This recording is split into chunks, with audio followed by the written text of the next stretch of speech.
Le 2 juin 2019, en fin d'après-midi, heure du Québec, la plupart des serveurs de Google sont mis hors usage pour plusieurs heures. Le tout commence par affecter plusieurs usagers YouTube. Les comptes personnels deviennent inaccessibles. Plusieurs créateurs qui produisent du contenu moins grand public croient d'abord que YouTube a finalement sévi sur leur chaîne, levant le ban hammer.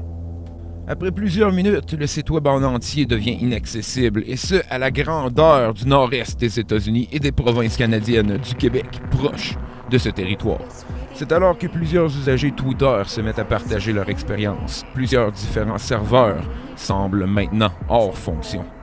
Plusieurs différents services comme Rocket League, tous les services Google, YouTube, Vimeo, Apple, FaceTime, iTunes, Snapchat, Discord et bien plus sont tous hors service. D'autres services moins répertoriés ont aussi plusieurs difficultés au niveau des serveurs. Plusieurs banques, dont la Banque nationale et la Banque Desjardins, voient leur service Interac interrompu depuis dimanche, le 2 juin. Le tout n'était toujours pas rétabli lors de l'écriture de cet épisode, le 3 juin, en avant-midi.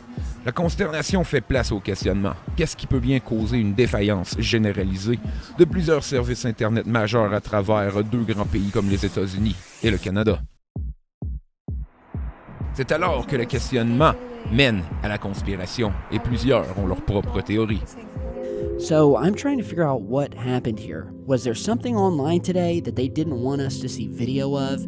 But why take the whole platform down? I don't know. Was this some hack attack, a DDoS attack? But again, it's very hard to bring down these massive online video sharing companies, let alone one after the other all at the same time. So I thought I'd get your guys' take on it. Everything does seem to be back up running. If we do get a reason put out, who knows what we can believe, basically. This could have easily been some sort of hack attack, but again, it's very tough, and one after the other like that, just one would have been a major thing. Beaucoup pensent d'abord à une attaque DDoS. DDoS est l'abréviation anglaise pour déni de service. Il s'agit d'une attaque informatique ayant pour but de rendre indisponible un service, d'empêcher les usagers légitimes de l'utiliser. Il n'est pas rare de voir des attaques par déni de service sur des grandes compagnies influentes. Une des attaques de ce genre les plus notoires a été orchestrée par un jeune Québécois vivant à Montréal en 2000, du nom de Michael Calce, alias Mafia Boy. Le 7 février, Michael décide de cibler la firme Yahoo avec un nouveau style d'attaque appelé DDoS, qui a rendu le portail de cette compagnie Internet inaccessible pendant plus de 3 heures. Il récidive le 8 février. Amazon.com, Buy.com, CNN et eBay sont touchés par des attaques du même genre qui ont provoqué soit l'arrêt ou le ralentissement de leur fonctionnement.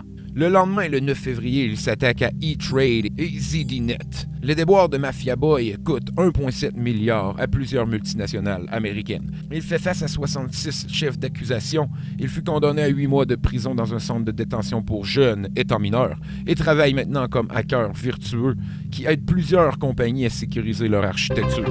Michael Calce, alias Mafia Boy, qui a lancé des attaques de déni de service sur plusieurs sites Internet, dont Yahoo, CNN, eBay et E-Trade en l'an 2000. Premièrement, on aimerait savoir pourquoi avoir lancé toutes ces attaques de déni de service. Bon, j'ai commencé un nouveau style d'attaque qui s'appelait Denial of Service. Puis je voulais lancer des tests parce que je voulais savoir si ça marche, tu sais. Fait que j'ai commencé avec Yahoo parce que c'est un des plus gros sites d'Internet à ce temps-là. Quand j'ai commencé, ça a commencé avec un test. Avant, j'ai vu tous les résultats, puis j'ai vu que tous les autres hackers, ils parlent de qu'est-ce que j'ai fait. Puis je voulais faire une démonstration de ma force, puis comment mon attaque, c'est vraiment puissant. Fait que j'ai continué avec des attaques, puis j'ai demandé aussi des autres hackers, bien, donne-moi des sites, je vais montrer que c'est moi. Puis un gars a fait une suggestion de CNN, puis 10 secondes après, CNN a été fermé. Aujourd'hui, est-ce que tu considères que ça a valu la peine de mener ces attaques-là sur ces sites web aussi populaires? Bon, je me sens mal un peu, mais vraiment, c'est le message que j'envoie maintenant. C'est vraiment incroyable que j'ai eu l'expérience pour le président Bill Clinton, puis Janet Reno.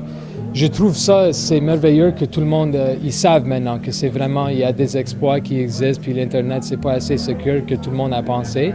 Fait que j'apprécie ça, que tout le monde savoir maintenant, mais je me sens mal que j'ai fait des dommages à des compagnies, mais ça vaut la peine à cause que toutes les compagnies savent maintenant que il y a vraiment des risques qui est là. Et aujourd'hui, 11 ans plus tard, est-ce que les entreprises en font assez au niveau de la sécurité informatique ou s'il y a encore de graves lacunes? D'après moi, non. Il ne met pas assez l'argent dans la section de sécurité. Il est trop, trop coincé avec toujours à lancer de publicité, de médias.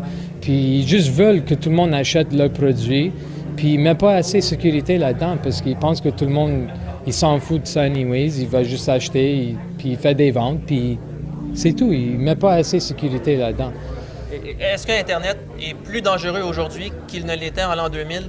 Ah, sûrement. Tout le monde met leur information à Facebook, Twitter. Tout le monde fait du online banking. Tout le monde il fait des choses aujourd'hui qu'il ne faisait pas 10 ans l'an dernier. Fait que c'est sûr que il y a beaucoup plus d'informations sur l'Internet. Puis ça, il y a du valeur pour ça, pour un hacker qui prend ton information puis vend ça à des autres, puis prend tes cartes de crédit, il fait des choses avec ton online banking. Il y a plus de raisons aujourd'hui pour entrer dans un système. Fait que il y a beaucoup plus d'hackers aujourd'hui qu'avant. Une autre attaque très médiatisée fut l'attaque de Lizard Squad sur les services online de Sony PlayStation et de Microsoft Xbox pendant Noël 2014. Le 25 décembre 2014, tous les serveurs de PlayStation Network sont hors service pour environ une semaine et ceux de Microsoft Online Xbox pour environ 24 heures. What is up, Drum Alert Nation? I'm your host, FaZe Keemstar. Let's get right into the news. The day is finally here. It is time for Hacker Showdown. That's right, it is Christmas. Lizard Squad, they said this last night. We started getting reports that Xbox Live was down. Nobody could sign on. We got some pictures proving that Xbox Live was in fact down, but Xbox Live wasn't the only one. So was PlayStation Network. Lizard Squad prétend avoir fait le tout pour la vertu. Ils n'ont aucun remords et prétendent que des questions de sécurité de serveurs sont plus importantes que la capacité de quelques gamers à jouer en ligne. This man who calls himself Ryan says he is one of the hackers. There's the core members, which is about 3 or 4 people who actually perpetrated the attacks, and then there's various other people involved doing various other things. It was basically done by 3 people. Why? Why did you do this? It affected so many people. It ruined Christmas for potentially millions of people. Why we did it? Mostly to raise awareness regarding the low state of computer security at these companies. Because these companies make tens of millions every month from just their subscriber fees, and that doesn't even include like purchases made by their customers. They should have more than enough funding to be able to protect against these attacks. Do you not feel guilty that you've taken so much enjoyment of gaming away from more than 100 million people over this Christmas period? I'd be rather worried if those people didn't have anything better to do than play games on their consoles on Christmas Eve and Christmas Day. I mean, I can't really say I feel bad. I might have forced a couple of kids to spend their time with their families instead of playing games. Pour ce qui est de la panne américaine généralisée, les théories sont loin d'être sûres. Les responsables de Google assurent au public que des mesures seront prises pour améliorer la performance, après avoir blâmé le tout sur un haut niveau de congestion de la réseautique, ce qui sonne drôlement comme une attaque de déni de service aux oreilles des connaisseurs. Pour beaucoup, cette panne généralisée va bien plus loin que la simple inconvénience de ne pouvoir utiliser les services que nous utilisons quotidiennement, et vient mettre un astérisque sur le futur du cloud gaming et du divertissement en ligne.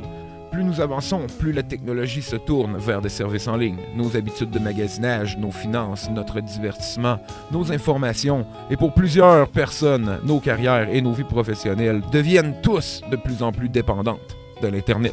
Pour plusieurs, ce genre d'événement nous pousse à diversifier notre vie et nos habitudes, et ce, dans plusieurs domaines différents.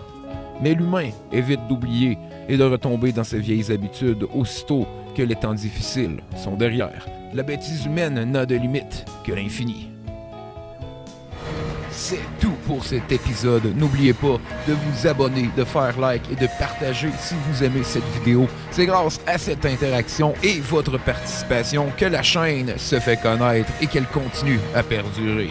N'oubliez pas aussi de cliquer sur la petite cloche à côté du bouton pour vous abonner si vous voulez recevoir une notification de chaque épisode qui devrait sortir à chaque 2 semaines. Quand l'inconnu ébranle jusqu'à notre confiance en ce monde, notre imagination s'emballe.